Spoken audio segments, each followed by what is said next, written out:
What's up, everybody? Drew here, and today I am once again talking about crystals and minerals. First, I want to start with Auralite 23. Now, at first glance, it looks like a regular banded amethyst with the chevron running through it. This is a raw crystal, but it's a little bit more complicated than that. While this is primarily made up of amethyst, there are up to 23 other minerals in any given specimen. These would include pyrite, gold, silver, copper, platinum, covalite, epidote, cocoxanite, and many, many more. Auralite 23 was given its name for the effects it is said to have on the aura, and because it can have up to 23 other minerals within a specimen. It is approximately 1.2 billion years old, and there's a theory that once during a meteoric impact, minerals that would normally be deep in the Earth's crust were brought up to the surface where they all mingled together, creating this specimen. So Auralite 23 stimulates spiritual transformation and evolution. It connects us to our higher self and awakens new levels of consciousness. It is said to assist in the releasing of unhealthy emotional patterns. It is also said to be good for releasing stress and anxiety. Auralite 23 improves intuition and instills optimism. Next is fulgurite. Now, this does not look like the specimens that you will typically find on the market at all. This is a rather large one. It was gifted to me by a dear friend.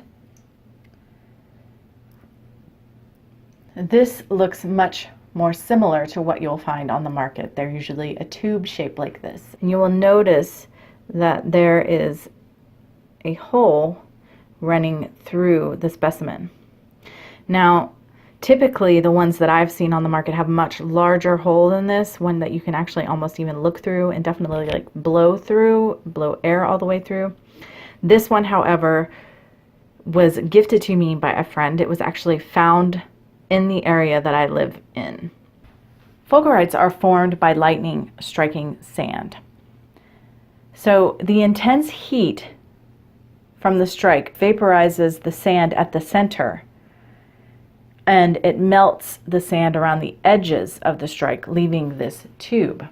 So the intense heat just vaporizes any sand in the middle. That's why there's a hole, while it sort of solidifies all the sand on the outside, making a tube. Fulgurite is a powerful stone of initiation and transformation. It's said to be excellent for channeling and can rapidly clear unhealthy emotional patterns. It is said to help us see karmic patterns playing out in our relationships. Fulgurite can bring about a Kundalini activation. It's an excellent stone for purification, and it is said to help invigorate, to bring energy to those who work with it. Next, we have petrified wood, which is also called fossilized wood or agatized wood. It is a member of the quartz family. And when you get your hands on a specimen of petrified wood, you're not actually holding wood at all at this point. There's no wood left. All the wood has actually turned to stone. As the wood deteriorates, it is replaced by silicon dioxide. So quickly after the death of the wood, it is covered with a very fine-grained sedimentary rock, which allows this petrification process to occur. And for anyone who hasn't ever held petrified wood, like this ball looks like a wooden ball, but it's like a little bowling ball or something. It's a rock, not a piece of wood. So petrified wood represents spirit immaterial. It reminds us of the power and opportunity for massive spiritual growth that the physical world provides. Petrified wood can assist in releasing scarcity consciousness so that we are open to prosperity and abundance. It helps us recognize and release ancestral patterns, and of course I am referring to these patterns that are not helpful or healthy in our lives. It's great for past life recall. It helps instill patience and brings about a sense of inner peace while encouraging steady growth. Next we have Preseli Bluestone. So this is only found in one place in the world, and that is the Preseli Mountains in Wales. This is the stone that forms the inner ring at Stonehenge. This was not taken from Stonehenge, but both the stone at Stonehenge and this stone were mined at the Preseli Mountains. I will say one thing about Preseli.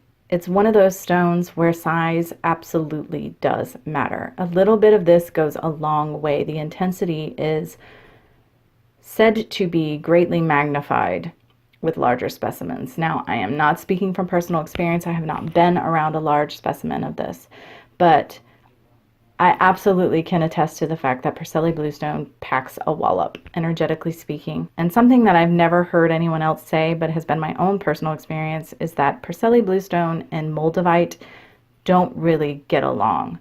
The energy becomes really intense and uncomfortable when these two stones come together. And actually, Preseli has been known to cause headaches in people. It has only done that to me when it was in close proximity with Moldavite. Preseli Bluestone assists in multi-dimensional consciousness and awareness. It brings stability during shifts and earthly changes. It creates a shamanic anchor during upper and lower world journeys. It's a great stone for soul retrieval. It's said to be an excellent stone for dream work. It is said to boost our willpower and courage, as well as encourage us to speak our truths. It is believed that it brings emotional stability and assists with the release of unhealthy emotional attachments. Next we have shaman stones, or Moki marbles, and they are referred to Moki marbles because the Moki Native American people, the children, used to play with them like they were marbles. The Moki themselves used them for talismans during shamanic ceremonies. So this material is actually a sandstone concretion that is found in the Grand Canyon. It is naturally spherical. This one is a cross section. It's been cut in half and sealed so that you can see what's going on in the middle of a Moki marble, which I think is awesome. Shaman stones are an excellent tool for overcoming fear. They help us overcome the fear of death, and they encourage us to pursue our spiritual path without fear. They are protective stones, especially during meditation and out-of-body journey or travel, and they protect us both physically and psychically. They remind us that everything is sacred. They're great for soul retrievals and shamanic journey. They're said to balance polarities and enhance the intuition. And last but certainly not least are Shiva lingams. Shiva lingams are egg-shaped stones that are found in the Narmada River in western India, which is one of the 7 holy sites in India. The villagers gather them and then hand polish them. There are various meanings associated with the placement and the number of the reddish rings and spots on any given stone. So if you wanted to be really specific, you could look up specific formations. Traditionally speaking, these are a phallic symbol associated with Shiva. Shiva lingams remind us that opposites are actually polarities and that everything is one. So for example, hot and cold, we say they're opposite, but they are both actually temperature. They are just on opposing sides of the spectrum. If you want to get technical, they are temperature. They are one thing. And Shiva lingam can help us see that about everything that exists. They teach us self-integration, becoming whole. They help us overcome judgment and separation and bring this overwhelming sense of unity. They can also activate Kundalini and spiritual transformation. Now, you can get these, like I have these little itty bitty ones, but you can actually get much larger ones this size and even bigger. I personally don't have any. I won't say that they're endangered, but because these stones take on this appearance after being river worn over a very long period of time, it takes a very long period of time to make a Shiva Lingam. But they're being pulled out and polished up and sold in very high numbers. So they're becoming harder and harder to get your hands on. So while I would like a bigger one, I haven't taken that step for that reason, really. That's it for today, guys. As always, thank you for hanging out with me and listening to me talk about things that I love. And until next time, much love and gratitude.